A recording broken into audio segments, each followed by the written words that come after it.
විශේෂයෙන්ම මේ ආණ්ඩුව ගුවන්විදුලි මහමළුවේ දියුරුම් දීලා ඒ වගේම ජනාධිපතිතුමාගේ කටින්ම ප්‍රකාශ කළා අපි සිංහල බෞද්ධ ආණ්ඩුවක් කියලා. දැන් ඒ විදිහට බෞද්ධකම තවරාගෙන සිංහල බෞද්ධ මතය මංකොල්ල කාගෙන ආපු පාලකයන් අද වෙනකොට මේ රට ඊටාම විනාශකාරී ගමනකට ගෙනියමින් තිබෙනවා. ඒ විතරක් නෙමෙයි ආණ්ඩුව වේගයෙන් ජනතාව මර්ධනය කරන ක්‍රියාදාමයකට අවතීර්ණ වෙලා තිබෙනවා. ආණ්ඩුවේ ගමන් මඟ වෙලා තියෙන සියල්ල විකුණාගෙන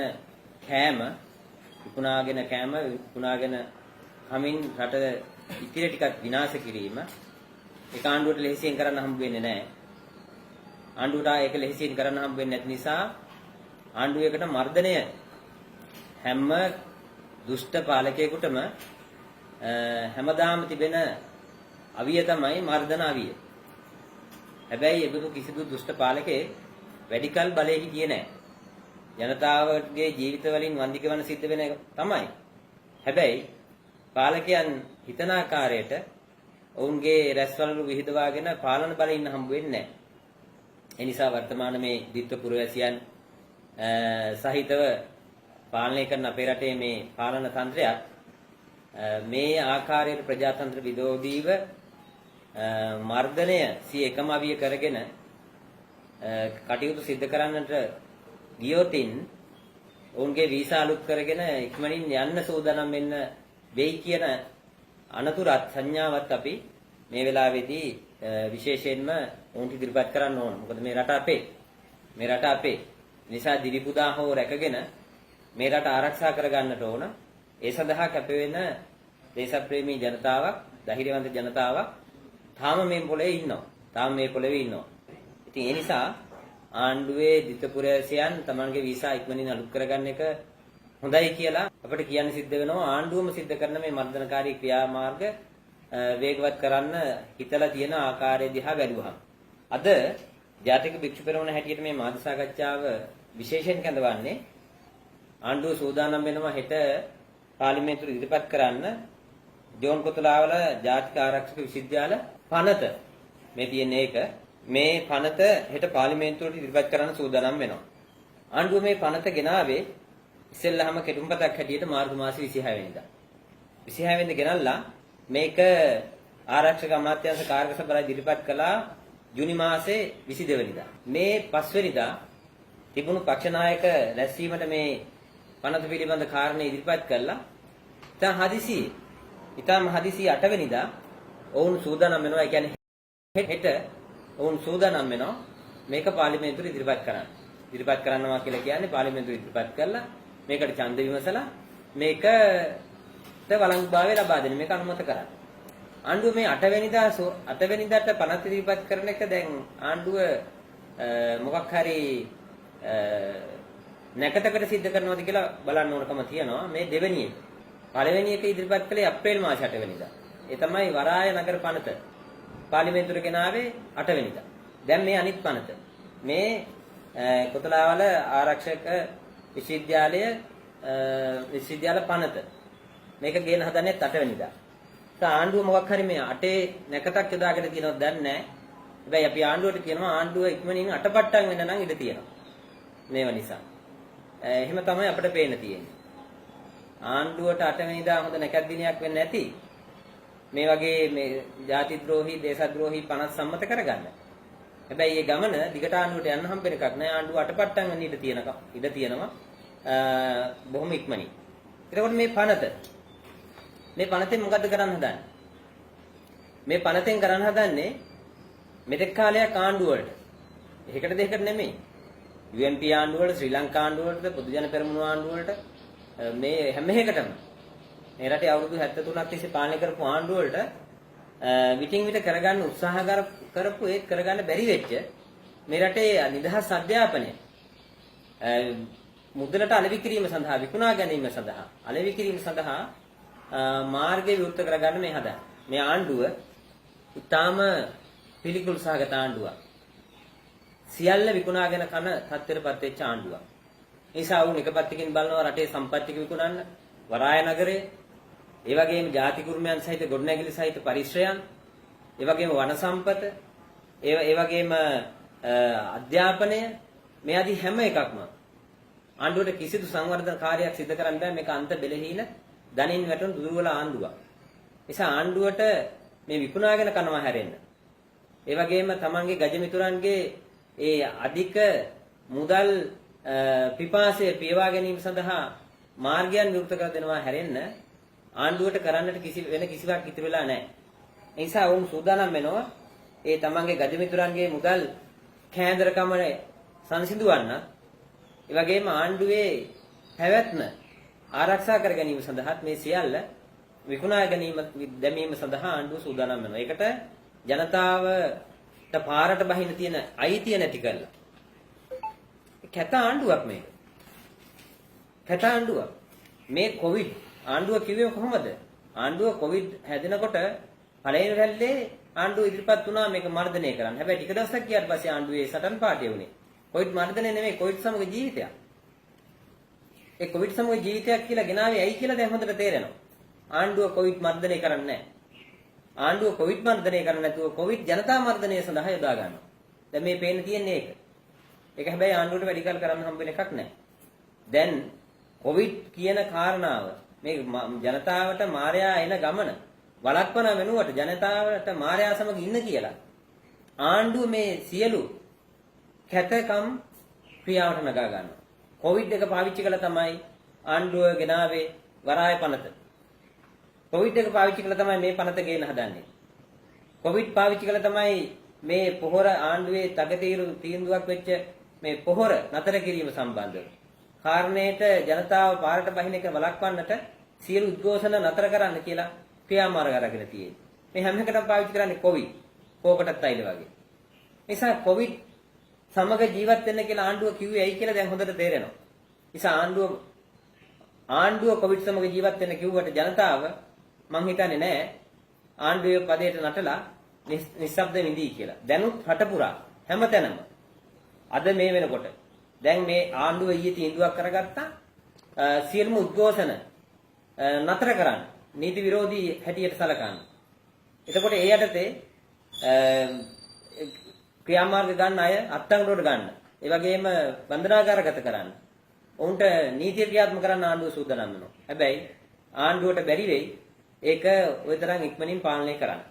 එතකොට මේ කොවිඩ් එක යොදාගෙන ආණ්ඩුව සිද්ධ කරන ඊළඟ විනාශකාරී ක්‍රියාමාර්ගය තමයි මේ විශ්වවිද්‍යාල කොතලාවල ආරක්ෂක විශ්වවිද්‍යාල පනත සම්මත කරගන්නේ අනේ. මේකට එරෙහිව වහවහ මේ පස්වෙනිදා මේ පෙරේදා මේක පක්ෂ නායක රැස්වීමේදී අරගෙන මේ 8 වෙනිදා කඩිමුදුවේ ගේන්න හදන මේක ගැන කිසිම ජනතා සංවාදයක් නැහැ. විශ්වවිද්‍යාල මහාචාර්යවරුන්ගේ ආචාර්යවරුන්ගේ විශ්වවිද්‍යාල ශිෂ්‍යයන්ගේ රටේ ජනතාවගේ මේ කිසියෙක්ගේ පොදු මතයක් මේකට අදාළ කරන මතයක් මැසල නැහැ. ආණ්ඩුව කියන ප්‍රජාතන්ත්‍රවාදී කියලා. කොහෙද ප්‍රජාතන්ත්‍රවාදී? මේක මුග්ධ ඒකාධිපති ගමනක් යන්න හදන්නේ. සම්පූර්ණ කැත ලෙස මේ රෝගයක් පාවිච්චි කරගෙන ජනතාව හිර කළා කියලා ආණ්ඩුව මේ සියලු මනාව නිශ්චිත කරගන්න හදනවා. ඒ නිසා මේ පනතින් ගේන්න හදන්නේ මේ කොතනාවල ආරක්ෂක විශ්වවිද්‍යාල පනත ගෙනල්ලා ඔවුන් කරන්න හදන්නේ රාජ්‍ය අනුග්‍රහය යටතේ අධ්‍යාපනය විකුණන්න. මෙතෙක් කාලයක් විවිධ පුජ්‍යලික ආයතන ඉදිරිපත් වෙලා ඒවට පහසුකම් සලසා දීලා අධ්‍යාපනය විකුණන්න උත්සාහ ගත්තා. එක්සත් ජාතික පක්ෂ ආණ්ඩුවත් ගත්තා. මේකේ පළවෙනි පියවර දෙන්නේ එක්සත් ජාතික පක්ෂ ආණ්ඩුවේ 2018. ඔවුන් තමයි මේ පනත ගෙනාවේ. හැබැයි ඒ වෙලාවේ මහ ජනතාවගෙන් නැගුණු විශ්වවිද්‍යාල වලින් නැගුණු විශ්වවිද්‍යාල ශිෂ්‍යයන්ගෙන් නැගුණු රටේ ජනතාවගේ විශේෂ වලින් දේශපාලන පක්ෂ වලින් නැගුණු විරෝධය හැමෝම කකුල ගත්තා. ඒකම තමයි මේ ගෙනල්ලා තියෙන්නේ. මේක කියලා තියෙන්නේ. ගැසට් පත්‍රයේ පළ කළේ 2018 අප්‍රේල් 11 වෙනි දින කියලා. මේකේ සටහන් කරලා තියෙන වරහන් ඇතුලේ. ඒතර මේ ගැසට් පත්‍රය කියන්නේ මේ යහපාලන ආණ්ඩුවේ ගැසට් පත්‍රය. නිසා වුන් මේක ගෙනාවේ. ඒකම තමයි වෙනසක් කරන්නේ නැතුව මොවුන් මේ මාර්තු මාස 26 වෙනිදා ඉදිරිපත් කළේ. ඒතර මේකෙන් කරන්න හදන්නේ සම්පූර්ණ අපේ විශ්වවිද්‍යාල උසස් අධ්‍යාපන මේවා නියාමනය වෙන්නේ අධ්‍යාපන අමාත්‍යාංශය. විශේෂයෙන්ම විශ්වවිද්‍යාල නියාමනය වෙන්නේ විශ්වවිද්‍යාල ප්‍රතිපාදන කොමිෂන් සභාවෙන්. ඒකට අපි කියන UGC එක කියලා. එතකොට ලංකාවේ විශ්වවිද්‍යාල ආයතන උසස් අධ්‍යාපන ආයතන පටන් ගන්නවා නම් අධ්‍යාපන අමාත්‍යාංශයෙන් මේ UGC එකෙන් නියාමනය වෙමින් ඒ අධීක්ෂණය යටතේ තමයි මේ සියල්ල සිද්ධ වෙන්නේ. දැන් මේකෙන් මොකද සිද්ධ කරන්නේ? මේකෙන් सिद्ध කරනවා මේකේ සම්පූර්ණ කියනවා මෙහෙම මේකේ දෙවෙනි වගන්තිය කියනවා 1978 අංක 16 දරන විශ්වවිද්‍යාල පනතේ කුමක් සඳහන් වුවද? ඒක හරි වැදගත් වාක්‍යයක්. 78 අංක 16 දරන විශ්වවිද්‍යාල පනත තමයි අපේ රටේ විශ්වවිද්‍යාල ආරම්භ කිරීම සඳහා අනුමත වෙච්ච පනත. එතකොට මේ පනතේ කුමක් සඳහන් වුණාද? එය නොතකා. එක සලකන්න එපා කියලා කියන්නේ. ඒ කියන්නේ මින්මතු විශ්වවිද්‍යාලයේ 1978 අංක 16 දරන විශ්වවිද්‍යාල පනත සම්පූර්ණයෙන්ම නොසලකා යන්නේ. නිසා UGC එක නොසලකා යන්නේ. UGC එක ඉක්මවා බලයක් ගොඩනගෙනවා මේ කොතලාවල ආරක්ෂක විශ්වවිද්‍යාල පනතෙන් මේ හදන ආයතනය. ඒක තුලින් මොකද්ද කරන්න හදන්නේ? ඒක තුල හානි ගොඩාරයක් තියෙනවා. එකක් තමයි අධ්‍යාපනය විකුණනවා. මේකේ වගන්ති ඔක්කොම ඉදිරිපත් කරන්න වෙලාවක් නැහැ. මේක තුල විශේෂයෙන්ම මේ පනත සම්මත වුණොතින් පුළුවන්කම ලැබෙනවා මේ කොතලාවල ආරක්ෂක විශ්වවිද්‍යාලයට පුළුවන්කම ලැබෙනවා මේක සම්පූර්ණ මිලිටරි එකක්. මේක සම්පූර්ණ බලාධිකාරිය හමුදාවෙන් ගොඩනැගෙන්නේ. දෙන්න ඊට පිටින් ගොඩනැගෙන්නේ. මේකේ සම්පූර්ණ බලතල තියෙන්නේ හමුදාවේ. ත්‍රිවිධ හමුදාවෙම නිලධාරීන්ගේ. ඉතින් ඒ නිසා මේක සම්පූර්ණ මිලිටරීකරණය වෙච්ච ආයතන පද්ධතියක් වෙනවා. එතකොට අනිවාර්යෙන් මේක තුළ කාටවත් කිසිවක් කතා කරන්න ඉඩ නැහැ. ඔවුන්ගේ මේ මිලිටරි බලය යටතේ තමයි පාලනය වෙන්නේ. ඒ නිසා අඩු වශයෙන් ශිෂ්‍යයේ මොන හරි දෙයක් සම්බන්ධව මේකට අදාළව පළ කරන මුහුණු පොතේ පුංචි පෝස්ට් එකක් පවා ඔහුගේ අධ්‍යාපනය අහිමි වෙලා ඔහුට දඬුවම් ලැබෙන්න පුළුවන් තරමේ අනතුරක් මේ තුල පේන්න තියෙනවා. මේ තුල අන්තර්ගත වෙලා තියෙනවා. මේකට අනුව ගත්තොත් එහෙම එකක් තමයි රාජ්‍ය සේවයේ නියුතු වීමට අපේක්ෂා කරන අයට සහ වෙනත් අයට උපාධි දෙන ආයතනයක් කියලා මේක කියලා තියෙනවා. කියන්නේ හමුදාවට අයිතියක් තියෙනවා. ඒක ලෝකේ හැම රටකම තියෙනවා. හමුදා ශාස්ත්‍රයේ අයට පුහුණු වීම කරන්න, අධ්‍යාපනයව නගා සිටවන්න, උපාධි දෙන්න, ඒකට අදාළ කරන විශ්වවිද්‍යාලයක් පවත්වාගෙන යන්න. අපේ රටෙත් ඒ අයිතිය තියෙනවා. අපි ඒක පිළිගන්නවා. ඒක විශ්වවිද්‍යාල ප්‍රතිපාදන කොමිෂන් සභාව යටතේ නියාමනය වෙන්නට ඕනේ. ඒ අධිකාරිය යටතේ තියෙන්නට ඕන එකක්. හැබැයි මේකෙන් කියන්නේ මොකක්ද? මේකෙන් කියන්නේ රාජ්‍ය සේවයේ නියුතු වීමට අපේක්ෂා කරන අයට සහ වෙනත් අයටද? කවුද මේ වෙනත් අය? වෙනත් අය අර්ථ දක්වලා නැහැ. හැබැයි විශ්වවිද්‍යාලයට ශිෂ්‍යෝ ගන්න එක අර්ථ දක්වලා තියෙනවා. මේ රටේ විභාග ව්‍යුහයක් තියෙනවා. ඒ විභාග පටිපාටියෙන් සමත් වෙලා ඇවිල්ලා සාමාන්‍ය පෙළ සමත් වෙලා උසස් පෙළ සමත් වෙලා කිසියම් කඩේම් ලකුණු ප්‍රමාණයක් තියෙනවා. ඒවට අනුව තමයි විශ්වවිද්‍යාල වලට ශිෂ්‍යෝ බඳව ගන්න. හැබැයි මේකට එහෙම බඳව ගන්න ක්‍රමවේදයක් නැහැ. මේ වෙනත් කියන්නේ කවුද? මේ වෙනත් කියලා කියන්නේ එතකොට මේවට අදාළ කරන මේ පාලන තන්ත්‍රයේ අයගේ හිතවතුන්ද? ඒකට කිසිම නිර්ණායකයක් නැහැ. මේ වගේ ප්‍රශ්න ගොඩක් තියෙනවා. ඒ නිසා මොවුන් මේ පනත සම්මත වුණොතින් පාර්ලිමේන්තුවේදී සම්පූර්ණ අධ්‍යාපනය විකිණීමේ කාර්යභාරය රාජ්‍ය අනුග්‍රහය යටතේ සිද්ධ වෙනවා. ඒක මිලිටරි බලයක් එක තමයි ක්‍රියාත්මක වෙන්නේ. ඒක තමයි මේක බලවත් අනතුර. ඊළඟට උන්ට පුළුවන්කම තිබෙනවා රටේ ඕනතරම් අධ්‍යාපන ආයතන විවෘත කරන්න. දැන් පෞද්ගලිකව ආරම්භ කළා Tamanට බලතල ගන්න බැරි උදාහරණයක් ලෙස සයිටම් එක. පෞද්ගලික කාලේ විශාල ආందోලනයක් ඇතිවෙච්ච. ඒක ඒ මොහොතේ තිබිච්ච පස්සේ රජයට පවරා ගත්තා. හැබැයි ඒ මොහොතේ තිබිච්ච තත්ත්වයට අනුව මේ පනත එදා සම්මත වෙලා තිබුණා නම් මොවුන්ට පුළුවන්කම තිබෙනවා සයිටම් එකත් එක්ක එකතු වෙලා මෙහි අනුශාසකාවක් හැටියට සයිටම් එක පවත් කරලා පවත්වාගෙන යන්න. ඒ වගේම තමයි විදේශ රටවල මේක කියලා කියනවා විදේශ රටවල ඒ වගේ අධ්‍යාපන ආයතනත් සමග ගනුදෙනු කරන්න කෙලින්ම රජයේ කිසිම අනුදැනීමක් අවශ්‍ය වෙන්නේ නැහැ. මේ පනතෙන් පස්සේ බලතල ලැබෙන මේ කොතලාවල ආරක්ෂක විශ්වවිද්‍යාලයට පුළුවන්කම තිබෙනවා. ඒකේ පාලන තන්ත්‍රයට පුළුවන්කම තිබෙනවා. කෙලින්ම විදේශීය විශ්වවිද්‍යාලයන් සමග විදේශීය අධ්‍යාපන ආයතනයන් සමග ඒකාබද්ධ වෙලා ඒවයි පාඨමාලාවල් මෙහි ආරම්භ කරන්න. මෙන්න මේ විදිහේ ඊටාම බරපතල සම්පූර්ණ විශ්වවිද්‍යාල ප්‍රතිපාදන කොමිෂන් සභාවට උඩින් ඉඳන් ක්‍රියාත්මක වෙන්නේ. ඒකට නියාමනයක් නැහැ. ඒ වගේම මේකට ශිෂ්‍යයන්ගේ කිසිදු මැදිහත් වීමක් නැහැ. මේක සම්පූර්ණම ආචාර්ය මහාචාර්යන් පවා හමුදා නීතියට යටත් වෙන්න ඕනකම තියෙනවා. ශිෂ්‍ය සංගම් වලට මේක කිසිදු අවසරයක් නැහැ. ඒ වගේම අධ්‍යයනයේ නිදහස මේක ඇති වෙන්නේ නැහැ. මේ විදිහට මේකේ උපකුලපතිවරයා පත් කිරීමත් සම්පූර්ණ ජනාධිපතියාගේ තනි කැමැත්තට අනුව සිද්ධ වෙන්නේ. මෙන්න මේ විදිහට මේකේ සැලකිය යුතු හානිකර තත්ත්වයන් ටිකක් මෙහි අන්තර්ගත වෙලා තියෙනවා. මේ පනත සම්මත වීමෙන් සිද්ධ වන්නේ මොකද්ද? ලංකාවේ 1943 ගෙනාපු ඒ නිදහස් අධ්‍යාපනය සම්පූර්ණයෙන්ම ගෙලහිර කළා මරල් දානක. සම්පූර්ණ ශ්‍රී ලංකාවේ නිදහස් අධ්‍යාපනයේ මරා දැමීමේ ක්‍රියාවලිය තමයි මේ පනත සම්මත වීමෙන් සිද්ධ වෙන්නේ. ඒ නිසා අපි විශ්වාස කරනවා නිදහස් අධ්‍යාපනයේ නාමයෙන් අකුරක් කියපු, අයන්න කියපු කිසිදු කෙනෙක් මේ පනත සම්මත කිරීමට අදාළව තමන්ගේ කට, තමන්ගේ අත යොදවන එකක් නැහැ කියලා අපි විශ්වාස කරනවා. ඒ වගේම එසේ නොකරන්න කියලා අපි ඉල්ලා සිටිනවා. නිදහස් අධ්‍යාපනයේ නාමයෙන් අයන්න කියපු කිසිවෙක් මේ වගේ විනාශකාරී පනතකට තමන්ගේ අත ඔසවන්න එපා කියලා අපි විශේෂයෙන්ම ඉල්ලා සිටිනවා. විශේෂයෙන්ම රටේ අධ්‍යාපනය කියලා කියන්නේ ඒක රටේ මහ ජනතාවගේ අයිතියක් ඒක. ඒක වරප්‍රසාදයක් නෙමෙයි ඒක අයිතියක්. දැන් මේ කරන්න හදන්නේ මොකද්ද? මේ වරප්‍රසාදලත් පිරිසකගේ උරුමයක් බවට පත් කරන්න හදනවා අධ්‍යාපනය. ඒ නිසා නිදහස් අධ්‍යාපනය කියන එක සම්පූර්ණ අහෝසි කරලා දාලා මේ අධ්‍යාපනයේ වරප්‍රසාදයක් කරගන්න පුළුවන් අයට වරප්‍රසාදයක් කරන්න තමයි මේ උත්සාහ ගන්න. ඒ නිසා මේ රට අපේ රට ලෝකේ ඉස්සරහා ඩිංගක් හරි ඉහළට එසවිලා තියෙන්නේ මේ නිදහස් අධ්‍යාපනය නිදහස් සෞඛ්‍ය සේවයත් මේ රටේ ක්‍රියාත්මක වෙච්ච නිසා. මේ රටේ ක්‍රියාත්මක වෙච්ච නිසා අද ලෝකයේ ඉස්සරහා අපි සාක්ෂරතාවයෙන් වැඩි රටක් හැටියට ඉහළට එසවිලා තියෙන්නේ මේ නිදහස් අධ්‍යාපනය නිසා. ඒ වගේම උපත් ප්‍රමාණයට සිදුවන ළමා මරණ සංඛ්‍යාව අඩු වෙලා එන්නත්කරණය ආදී සෞඛ්‍ය සේවයේ ඉහළ දර්ශකයන් අපි අත්පත් කරගෙන තියෙන නිදහස් සෞඛ්‍ය නිසා. එතකොට මෙන්න මෙහෙම එකක් තමයි මේ ආණ්ඩුව බිලි දෙන්න හදන්නේ. නිදහස් අධ්‍යාපනය බිලි දෙන්න හදන්නේ. ඒ නිසා ආණ්ඩුවට අපි කියනවා ආණ්ඩුවේ සියලුම බලධාරීන්ට අපි කියනවා වහාම මේ තිරිසන් ක්‍රියාමාර්ගය නතර කරන්න ඕන.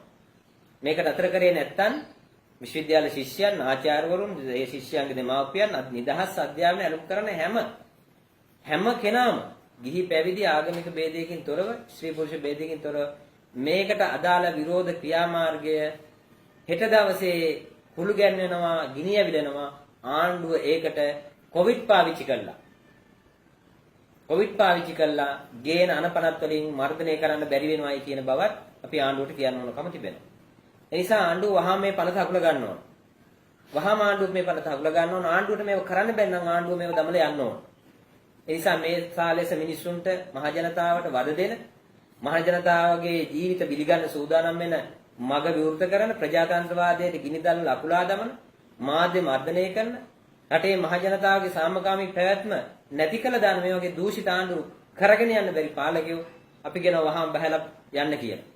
ඒ නිසා මේ පනත පාර්ලිමේන්තුවට හෙට දවස් ඉදිරිපත් කරන එක වහාම නතර කරන්න ඕන.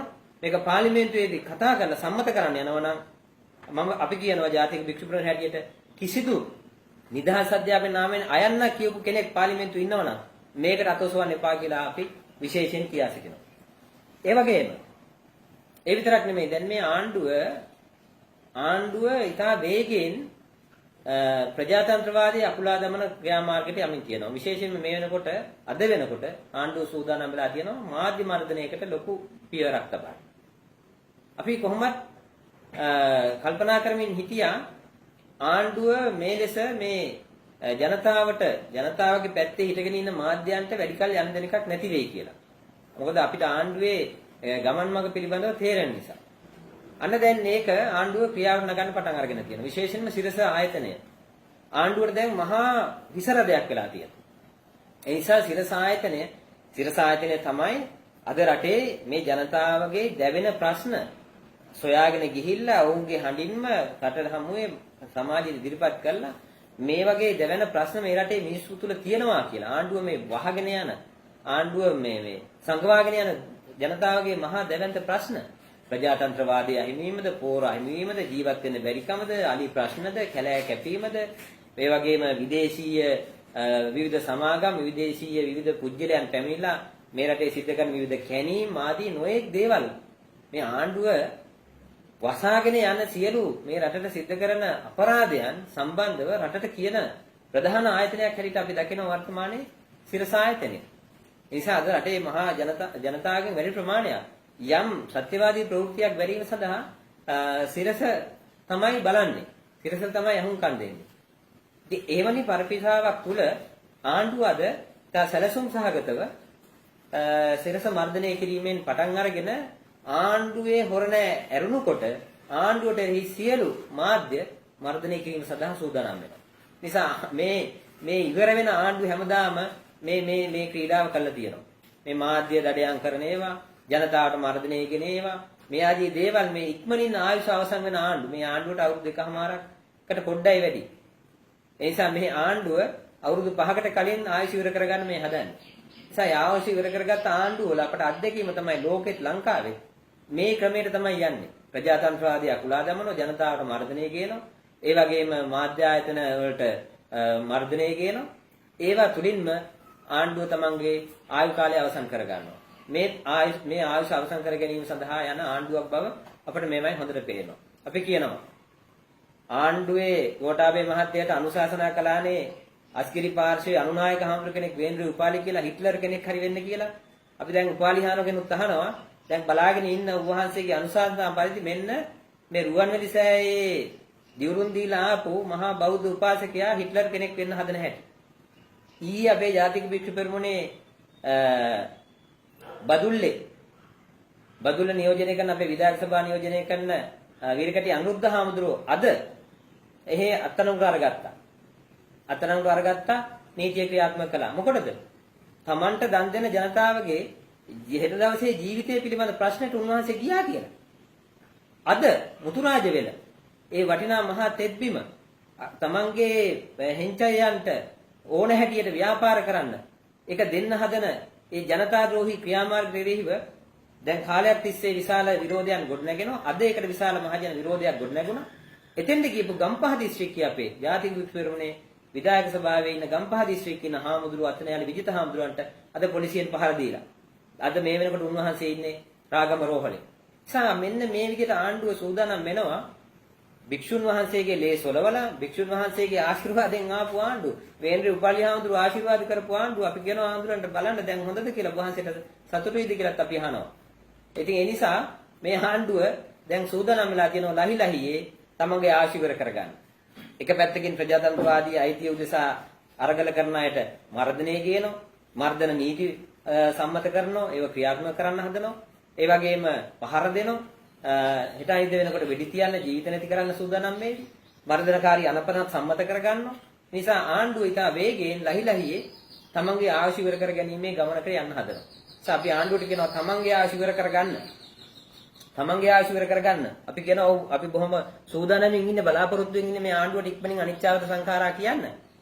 ජනතාවට මර්ධනය ගෙනල්ලා ජනතාවගේ ලේ මතින් මේ ආණ්ඩුවට යන්න ඉඩ තියන්නේ නැහැ කියලා අපි කියනවා. ඒ වගේම දැන් මේ ජනතා නායකී අපි දැක්ක බදුල්ලේදී ගෝවි සංගමේ නායකයෝ.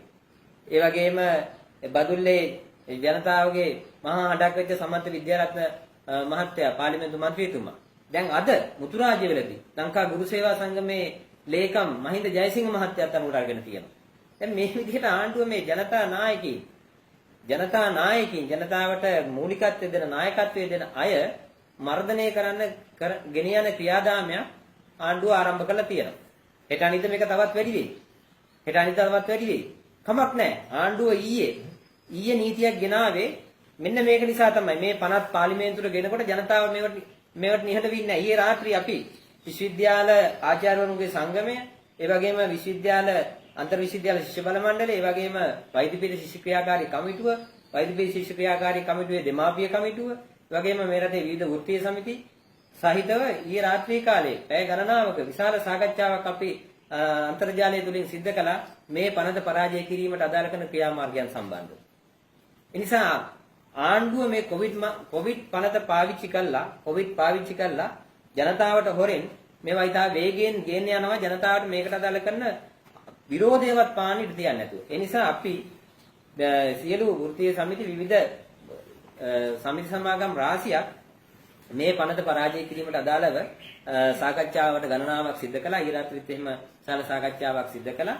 ඒ තුලින් අපි හෙට දවසේ මේ ආණ්ඩුවේ අනපනත් නැත්නම් මේ මර්ධන නීති නොසලකා ජනතාවගේ ප්‍රජාතන්ත්‍රවාදී අයිතිය වෙනුවෙන් කටයුතු කිරීම සඳහා අපි පාරට එන එක වළක්වන්න තමයි ආණ්ඩුව ඊයේ දවස තුල මේ උද්ඝෝෂණ කිරීමේ අයිතිය සම්පූර්ණ අකුලා දාලා තියෙන්නේ. හැබැයි මම හිතන්නේ නැහැ ජනතාව ඒකට අහුම්කම් දෙයි කියලා. ඌට වැඩිය ඔළුවට වෙඩි තියලා ජනතාවගේ මිනී මතින් පාලන බලය ගෙන යන හදපු ආණ්ඩුව නොඑක් මර්ධන නීති රීති ගෙනාවා. හැබැයි ජනතාව ඒවට අවනත උනේ නැහැ. අන්තිමට ආණ්ඩුව වලට සහ ඒ පාලකයන්ට තමයි බැහැලා යන්න සිද්ධ වුනේ.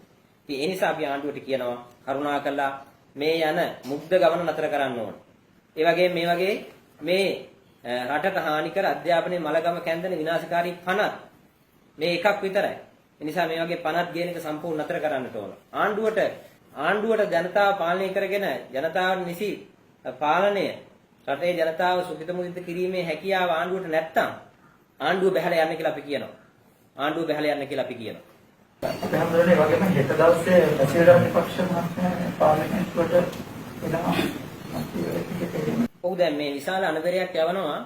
මේ බැසිල් රාජපක්ෂ මහත්තයා පාර්ලිමේන්තුවට එනවා. එතකොට මේ රටේ තියෙන සියලු මේ තියෙන රෝග සමනය වෙයි වගේ අදහසකින්. අපි කියනවා බැසිල් රාජපක්ෂ මහත්තයාව කියලා මොන කෙන්ගෙඩියක් සිද්ධ වෙන්නේ නැහැ. මොකක්වත් සිද්ධ වෙන්නේ නැහැ. එයා එන්නේ ඩොලර් නැවක් අරගෙනද?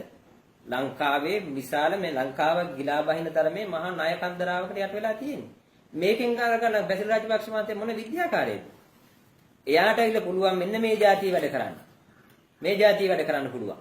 මේ ගෝඨාභය රාජපක්ෂ මහත්තයාට මොලේ කනදක් නැතුව සිද්ධ කරන එයාගේ වටේ ඉන්න වියත්මගේ කියන හාරියෝ කරන අමනෝඥ වැඩ ටිකක් මොලේ පාවිච්චි කරලා ඕන නම් සිද්ධ කරන්න බැසිල් රාජපක්ෂට පුළුවන් වෙයි. ඊට ඒ අරනකොට මේ රටේ මහ ජනතාවගේ ජීවිත දශමකින් නගා සිටවන්න බැසිල් රාජපක්ෂට මොකක්වත් කරන්න පුළුවන් කම නැහැ. ඒ නිසා බැසිල් රාජපක්ෂ නෙමෙයි. ඔය රාජපක්ෂවරු මිය ගියාත් නැගිටලා සොහනෙන් ආවත් දැන් මේ රටට රාජපක්ෂවරුන්ට කරන්න පුළුවන් කෙන්ගෙඩියක් නැහැ. ඒ නිසා ඒක අමුතු ප්‍රවෘත්තියක් නෙමෙයි ඒක. එයා අයින එක හොඳක් තියෙනවා. එක හොඳක් තියෙනවා. රාජපක්ෂවරු ඉතා ඉක්මනින් මේ පීරියඩ් එක ඇතුළත මේ කාල ඡේදය ඇතුළත ඉවර වෙලා යනවා. අන්න ඒක නිසා හොඳයි. එච්චරයි තියෙන එකම හොඳ. එහෙම නැතුව වෙන කිසිම හොඳක් සිද්ධ වෙන්නේ නැහැ. ඔහු ආවම යමක් සිද්ධ වෙනවා නම් මේක තුලින්ම කියනෝනේ රටේ ජනාධිපති පඹේක් කියලා. රටේ අගමැති රූකඩයක් කියලා. වැඩක් නැහනේ. අයියා අගමැති, ලොකු අයියා, මද්දුම අයියා අගමැති, ඊළඟ අයියා ජනාධිපති වැඩක් නැහනේ. බැසිල් මහත්තයා මල්ලියන එනකොට ඔක්කොම වෙනස් වෙනවනම් ඒ දෙන්න ඉන්නේ මොකටද ඒ පුටුවල? වැඩක් නැහනේ. ඉතින් එහෙනම් ඒ දෙන්නටම අකුලගෙන ගිහිල්ලා එයාට පුළුවන් මේ මුල් පුටුව දීලා නිකන් ඉන්න. ඉතින් ආණ්ඩුවේ මේ ප්‍රචාරණයන් තුලින්ම ආණ්ඩුවම හැලුවට ලක් කරගන්නවා. නිසා බැසිල් රාජපක්ෂ මහත්තයාව කියලා අමුතුවෙන් මේ රටට සිද්ධ වෙන කිසිදු දෙයක් නැහැ. මෙවැනි නීති විරෝධී අනපන නීති විරෝධී ක්‍රියාමාර්ග ඉදා හොඳින් සිද්ධ කිරීම සඳහා ඔහු ඒකට අදාළ කරන අනුබලය නම් සපයයි. ඊයරනකොට වෙන කිසි දෙයක් වෙන්නේ නැහැ. ජනතාවට සිද්ධ වෙන එක හොඳක් තියෙනවා. මම නැවසරයක් කියනවා. රාජපක්ෂවරුන් ඉවර වෙලා යනවා මේ කාල පරිච්ඡේදයේ. ඒක හොඳයි. The News Reporter වාරණයෙන් තොර අපක්ෂපාතී වාර්තාකරණය